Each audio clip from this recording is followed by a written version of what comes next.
अस्सलाम वालेकुम प्यारे बच्चों, कैसे हैं आप सब। मैं हूं आपकी उर्दू की टीचर मिस रबिया और मैं आपको खुशामदीद कहती हूं स्टेम एजुकेशन में।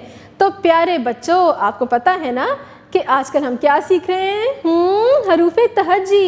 इससे पहले आप बहुत से अल्फाज सीख चुके हैं, हरफ सीख चुके हैं और बड़े मज़े की हमने सरगर्मियाँ भी की। तो आज हम एक नया हरफ, एक नया सबक सीखेंगे, लेकिन उससे पहले मैं आपको दिखाऊंगी एक तस्वीर। ये किसकी तस्वीर है? ये तो सबको पता है। इसे क्या कहते हैं? ऐनक। क्या कहते हैं? ऐनक। कहाँ लगाते हैं ऐनक? हाथों पे या गले में पहनते हैं? नहीं, इसे हम आँखों पे लगाते हैं। अब कब कब लगाते हैं ये मैं बताती हूँ। जब आप बाहर निकले, धूप हो, तो हम क्या लगाते हैं? ऐनक। और जब हमारी आंखें थोड़ी सी कमज़ोर हो जाए, हमें नज़र ना आए, तो हम डॉक्टर के पास जाते हैं और वो हमें क्या लगाते हैं? ऐनक। तो ये किसकी तस्वीर है? ऐनक।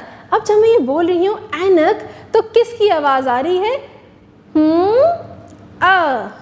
अपने गले से हलक से आवाज़ निकालें। अ। किसकी आवाज़ है? अ। शाबाश। तो प्यारे बच्चों, आज का हमारा यही सबक है, अ।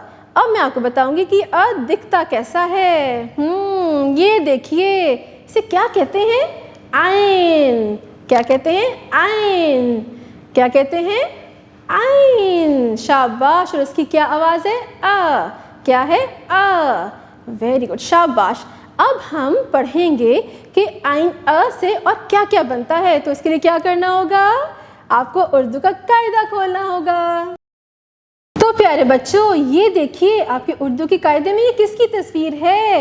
ये क्या हो रहा है आसमान में? ये नोकीले नोकीले पंजों वाला, इसे क्या कहते हैं? इसे कहते हैं उकाब।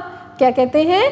उकाब। ये एक परिंदा है, जंगली परिंदा, और ये मासूम छोटे छोटे परिंदों को खा जाता है, उनका शिकार करता है। और इसके बड़े नोकीले से पर होते हैं, पंजे होते हैं, और ये बहुत ख़तरनाक किस्म का परिंदा है जो बहुत तेज़ हवा में उड़ता है और छोटे परिंदों को खा जाता है। इसे क्या कहते हैं?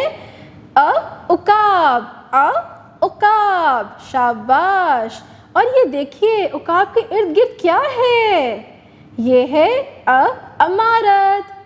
अमारत, जिसे आप इंग्लिश में बिल्डिंग्स भी कहते हैं, जिससे आपके स्कूल की इमारत है, किसी ऑफिस की इमारत है, या फिर अस्पताल की। तो इसे क्या कहते हैं?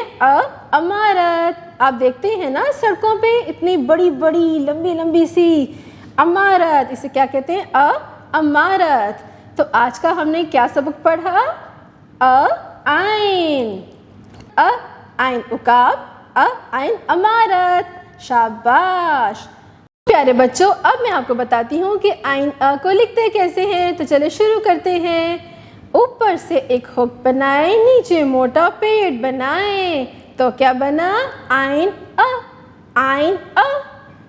छोटी सी एक हुक बना के नीचे मोटा पेड़ बनाए, तो क्या बना? आइन अ। आइन अ। शाबाश। तो प्यारे बच्चों, आज आपने नया हरफ सीखा, आइन अ। क्या सीखा? आइन अ। उसकी पहचान भी सीख ली, उसकी अदायगी सीख ली, उसको लिखना सीख लिया और इससे शुरू होने वाले अल्फाज भी सीख लिए। उम्मीद है कि आपको बहुत मज़ा आया होगा। अब हम मिलेंगे अगली दफ़ा एक नए हरफ, एक नए सबक के साथ। अपना बहुत सा ख्याल रखिएगा। अल्लाह हाफ़िज़।